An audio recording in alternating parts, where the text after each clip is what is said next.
Olá, turma, tudo bem? Espero que sim, né? Vamos aqui dar início à nossa aula. Hoje vamos tratar sobre oração, período, sujeito e predicado. Creio eu que não sejam nomes estranhos para vocês, tá bom? Então, vamos fazer uma pequena revisãozinha do que é cada um desses elementos. Certo? Tá aí, como eu falei. A nossa aula hoje é sobre oração em período, sujeito e predicado. Para começar, temos o nosso menino aí, sentadinho na mesinha dele, pensando: o que é frase, oração e período, sujeito e predicado? O que são e o que representa cada uma dessas palavrinhas? Que elementos são esses? Como é que eu identifico esses elementos? Vocês lembram? Não? Então vamos lá relembrar, tá bom? Frase, oração e período. Vocês lembram como é que a gente diferencia a frase, a oração e o período? Frase é um conjunto organizado de palavras com sentido lógico. As frases podem ser nominais, quando elas não vêm com verbo, e verbal, quando existe um verbo ali naquela construção da minha frase. Então, nominal, quando não vem um verbinho, e verbal, quando existe o verbo. Oração é a frase que se organiza em torno de um verbo ou de uma locução verbal. Então, eu vou indicar o que é oração através do meu verbo ou da minha locução verbal. Então, eu vou saber se eu tenho uma oração, se eu tenho duas, se eu tenho três, pelo verbo. Se a minha frase tiver dois verbos, então, eu vou ter duas orações. Se na minha frase eu tenho um verbo e uma locução verbal, eu vou ter duas orações, tá bom? Então, a oração ela é identificada pelo verbo. Se eu tiver mais de um verbo, eu tenho mais de uma oração. Se eu tiver só um verbo, eu tenho somente uma oração, certo? Exemplo aí, ó. Ele é um homem de bem. Quem é o meu verbo aí? O verbo ser, não é isso que está representado aí pelo é. Ele é um homem bom. Eu só tenho ele de verbo na frase. Ele é um homem bom. Só tem o verbo ser? É, não é? Então, eu tenho uma frase, uma oração. Não é isso? Então, eu tenho uma oração aí nessa frase, porque eu só tenho um verbo, que é o verbo ser. Período. O que vem a ser o meu período? Vamos ver aí. Corresponde ao número de verbos ou de locuções verbais, ou seja, de uma ou mais orações. O período inicia-se com letra maiúscula e termina com ponto final de exclamação, de interrogação ou reticências. Então, o meu período, ele vai começar onde tem uma letra maiúscula e vai terminar com pontuação, seja ela um ponto final, seja ela de exclamação, de interrogação ou de reticência. Vamos pegar o exemplozinho aqui em cima. Ó. Ele é um homem de bem. Eu tenho um período, não é isso? Porque o meu período eu sei que começa lá na letra maiúscula, que é o ele, ali o meu ele. Tem o meu ezinho, começa com letra maiúscula, porque começo de frase sempre letra maiúscula. E termina lá no bem com o meu ponto final. Então, um período. Beleza? Período corresponde ao número de verbos ou de locuções verbais, ou seja, aquele negocinho lá que eu falei para vocês. Exemplo. Fui ao cinema. Período simples. Por que período simples? Porque ele tem apenas uma oração. Estão vendo aí, ó? Fui, começa lá com a minha letrinha maiúscula, como foi dito, ao cinema. Terminou lá no ponto. Eu não tenho mais nada à frente e nem antes. Então, eu só tenho uma oração, porque eu só tenho um verbo. O verbo fui. Então, uma oração, período simples. Fui ao cinema, mas perdi a sessão. Fui ao cinema, o meu verbozinho fui do verbo ir, mas perdi a sessão. Percebam que eu tenho outro verbo, que é o perder. Não é isso? Não perdi a sessão. Então, eu tenho fui ao cinema, mas perdi a sessão. Eu tenho dois verbos. Se eu tenho dois verbos, eu vou ter duas orações. Não é isso? Não foi isso que eu aprendi lá anteriormente, que as orações, elas são identificadas pelo número de verbo ou locuções verbais, não foi isso? Se eu tiver com uma frase com 3 verbos, eu vou ter 3 orações, não foi isso? Então, pronto. Aqui temos um exemplozinho disso. Fui ao cinema, mas perdi a sessão. Eu tenho 2 verbos. Por isso, 2 orações. Mas no caso do período, Nájila, como é que faz? Se eu tenho 2 orações, eu sei que eu tenho um período composto, tá bom? 2 orações sempre vai ser período composto. 3 orações, período composto. Se eu tenho uma oração, período simples. Mais de uma oração, período composto. Vamos aqui agora aos nossos sujeito e predicado. Vamos relembrar o que é cada um deles. O que é o meu sujeito? Para que a oração tenha significado, são necessários alguns termos básicos, que a gente chama de termos essenciais. Esses termos essenciais é exatamente isso, o meu sujeito e o meu predicado. Eles é que são responsáveis por construir a oração, tá bom? A gente chama de termos essenciais por conta disso, porque eles são responsáveis por criar ali a minha oração. O que é o sujeito? O sujeito é o termo sobre o qual o restante da oração diz algo, então ele vai ser o importante da frase, tá bom? Ele vai ser a pessoa com que eu falo, eu estou falando alguma coisa daquela pessoa, daquele objeto, certo? Então, o sujeito é sempre de quem se fala na frase. Por exemplo, as praias estão cada vez mais poluídas. Eu tô falando de quem aí? Quem é que fica poluída? Tô falando de quem? Das praias, não é isso? Então, as praias é o meu sujeito, porque eu tô falando algo delas. Então, as praias estão cada vez mais poluídas. Quem é que está cada vez mais poluída?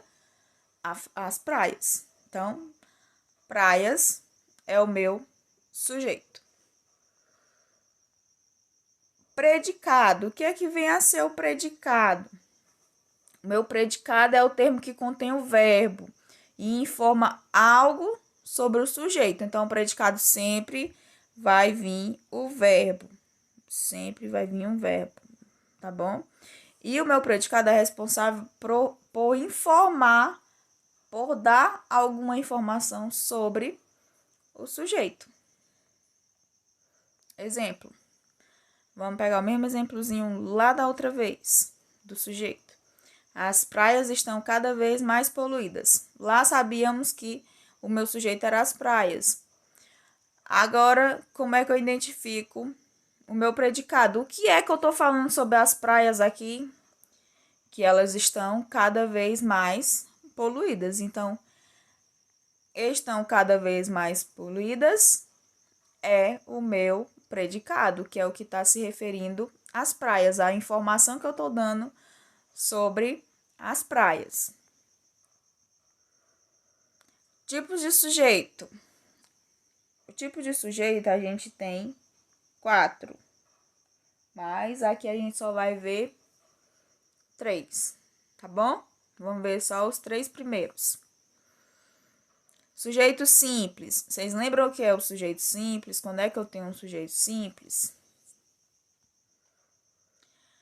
Quando é que eu tenho um sujeito simples? Quando o verbo principal de uma frase faz referência a um núcleo. Mas, Nájila, o que é núcleo? Vamos ver aqui o que é núcleo. O núcleo do sujeito é a palavra principal, a mais importante. Mas como assim? Eu não sei que o sujeito é o mais importante? É, mas sempre eu vou ter uma palavra que é o foco. Ela é a mais importante. Então, essa daí vai ser o núcleo do meu sujeito. Então, quando eu tenho só um núcleo, eu tenho um sujeito simples, certo? Aí eu botei uma informaçãozinha aí para vocês, ó. É importante referir que um sujeito simples não é necessariamente representado por apenas uma palavra ou por um termo flexionado no singular. Como assim? Muitas vezes o meu sujeito ele não vai vir representado por uma palavra, ele pode vir acompanhado de algum artigo, por exemplo. E por que não pode ser no singular? Porque, por exemplo, se eu boto os meninos não tá no singular, tá no plural, não tá? Mas os meninos eu tenho só um núcleo, que os meninos, quem é o mais importante aí? Meninos, não é isso? Eu tenho só um núcleo, então continua sendo um sujeito simples, mesmo que ele esteja no plural. Vamos ver um exemplo aqui, ó. Paulo comprou uma bicicleta.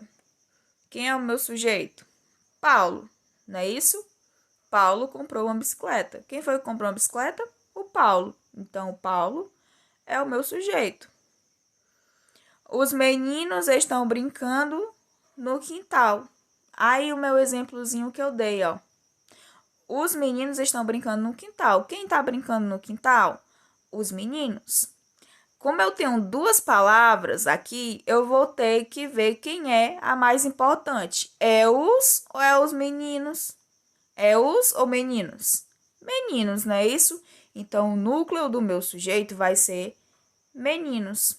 Aqui na primeira frase, não é necessário fazer isso porque Paulo está sozinho. Não tenho nenhum artigo acompanhando ele.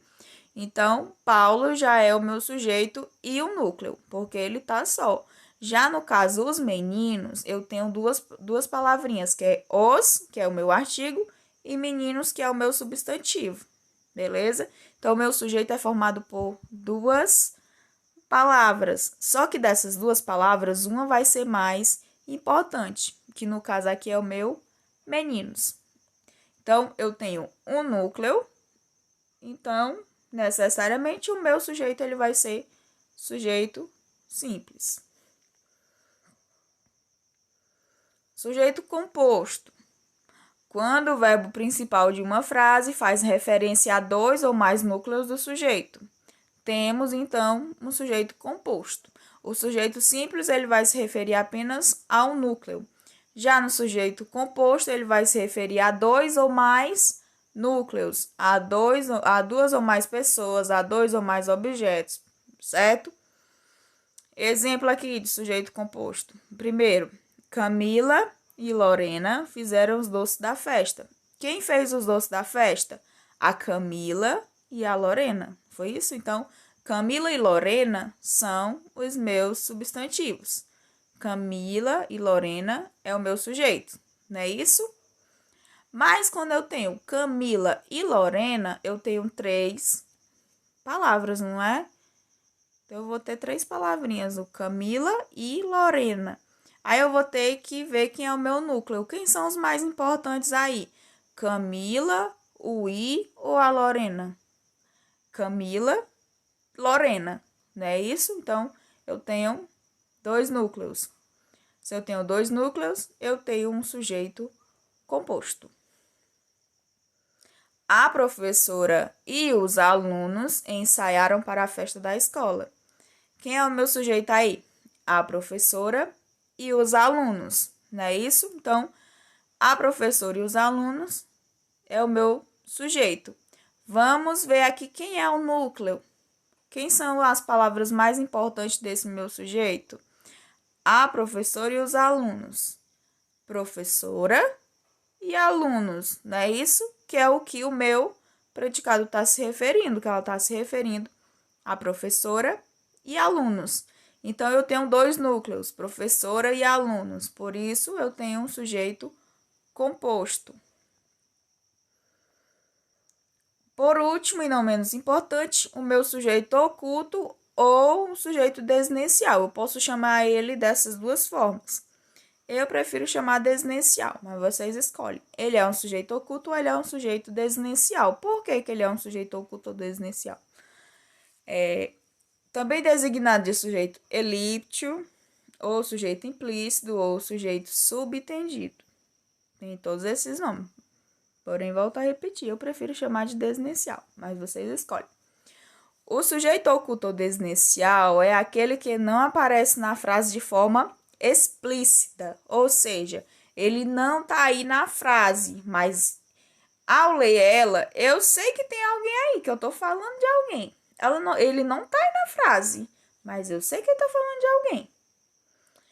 Podemos dizer que sabemos que ele está ali, mas não conseguimos vê-lo, que é o que eu acabei de falar. Eu sei que o meu sujeito tá lá, eu sei que ele tá falando de alguém. Ele só não tá escrito lá na frase, mas eu sei que tem alguém ali. Eu sei que tá falando de alguma coisa e de alguém. Como é que eu descubro isso? A gente descobre pela desinência verbal desse sujeito. Como assim a desinência verbal? A conjugação do verbo. Entramos aqui na conjugação verbal. Beleza? Ao analisarmos a flexão verbal, temos aí o estamos. Por exemplo, observamos o seguinte, aqui no finalzinho do estamos, está.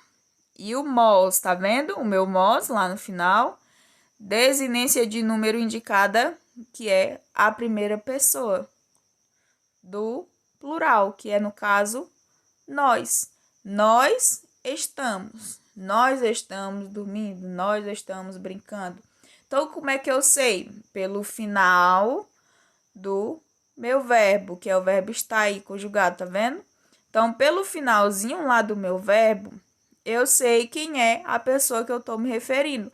Se, por exemplo, aqui fosse estão, quem era que ia ser o meu sujeito aí? Eles, não é isso? Eles estão. Então, no caso, o meu sujeito aí seria o eles.